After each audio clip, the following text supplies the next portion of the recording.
પેશાબ લાલ આવતો હતો થોડોક ટાઈમે, તો ડોક્ટરને બતાવ્યું, કહ્યું કે ગાંઠ છે તો ઓપરેશન કરાવવું પડશે. ગાંઠ બાયોપ્સીમાં ગઈ તેમાં કેન્સર આવ્યું. મનોબળ મજબૂત હતું જ નહીં એમના. તો 2 દિવસ તો હું એકદમ ઢીલી પડી જઈ, રોઈ, બહુ જ રોઈ. પહેલા તો એમ જ કહેતા કોથળી લઈને હું અહીંયા ના જઈ શકું, ત્યાં ના જઈ શકું. 2-3 મહિના તો થોડી તકલીફ પડી. મનોબળ મજબૂત તમારું હોય તો શક્ય જ છે, બધું કરી શકો છો તમે.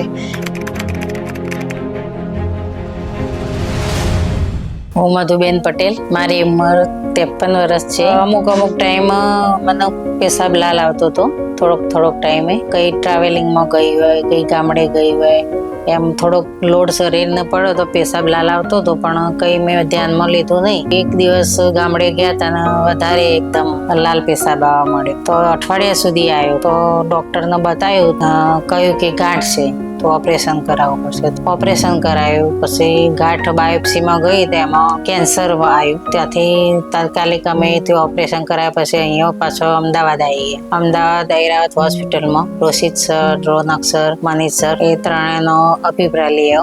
એમને કહ્યું કેમ કે ઓપરેશન કરાવી દો, આ 2 કોથળી કાઢી નાખશું, તમને કશું જ નહીં થાય, તમે જેટલું જીવવાનું 20-25 વર્ષ જીવવાનું લખ્યું છે જીવશો. તો 2 દિવસ તો હું એકદમ ઢીલી પડી જઈ, રોઈ, બહુ જ રોઈ. પછી એકદમ કાઠી થઈ જાય કે હવે આયુષ્ય કાઠું તો થવું જ પડશે ઓપરેશન કરાવવાનું. તો તાત્કાલિક 2 જ દિવસમાં હોસ્પિટલમાં દાખલ થઈ ગયા અને ઓપરેશન કરાવી. ઓપરેશન પછી અહીંયા કોથળી લગાવી, થોડોક 2-3 મહિના તો થોડી તકલીફ પડી, પછી હવે કશું જ નહીં, એમ બિલકુલ તકલીફ નહીં. શરૂઆતમાં થોડુંક આમ પેલું થતું હતું, હું કેવી રીતે જીવીશ ને કેવી રીતે બહાર જઈશ ને એવી બધી બહુ તકલીફો મનમાં આખો દિવસ વિચારો આવતા.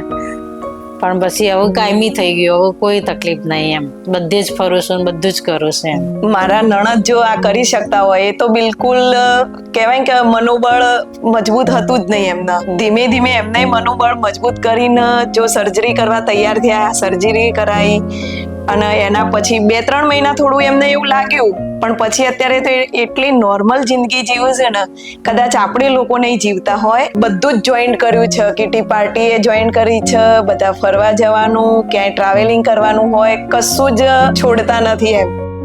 બિલકુલ ઓપરેશન કર્યું એવું તો લાગતું જ નથી કે એમના ઓપરેશન હોય.